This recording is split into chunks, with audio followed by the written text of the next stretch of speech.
उन्हाने घामाघूम झालेल्या सर्वांसाठी एक चांगली बातमी आहे। हवामान विभागाचा अंदाज खरा ठरलाय।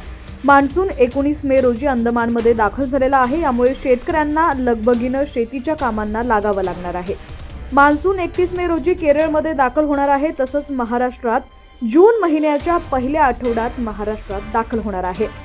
संपूर्ण बातमी आपण पुढे पाहूयात। त्याआधी तुम्ही HPN मराठी न्यूज चॅनल पहिल्यांदाच पाहत असाल आणि अजूनही चॅनलला सबस्क्राइब केलं नसेल तर नक्की सबस्क्राइब करा आणि बेल आयकॉनवर क्लिक करून नोटिफिकेशन्स मिळवा, जेणेकरून आमचे अपडेट्स लवकरात लवकर तुमच्यापर्यंत पोहोचतील। तर मे महिना सुरू झाला म्हणजे नैऋत्य मोसमाची वाट सर्वजण पाहतात। यंदा मान्सून अंदमान निकोबार बेटामध्ये वेळेआधी येणार असल्याचं हवामान विभागानं म्हटलं होतं।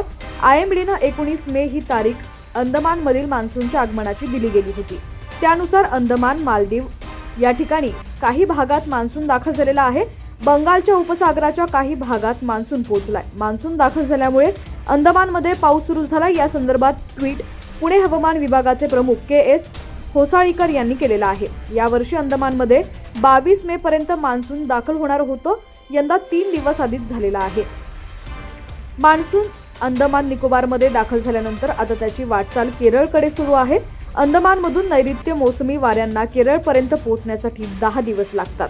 मान्सूनची वाटचाल अशीच राहिली तर 31 मे पर्यंत केरळमध्ये दाखल होणार आहे।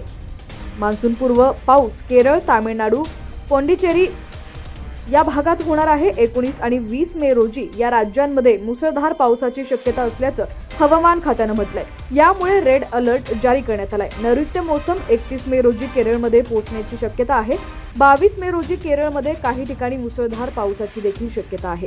21 मे 2024 रोजी 204.5 मिलीमीटर पेक्षा जास्त पावसाची शक्यता आहे। मेघालय 19 आणि 20 मे रोजी मुसळधार ते अतिमुसळधार पावसाची शक्यता आहे।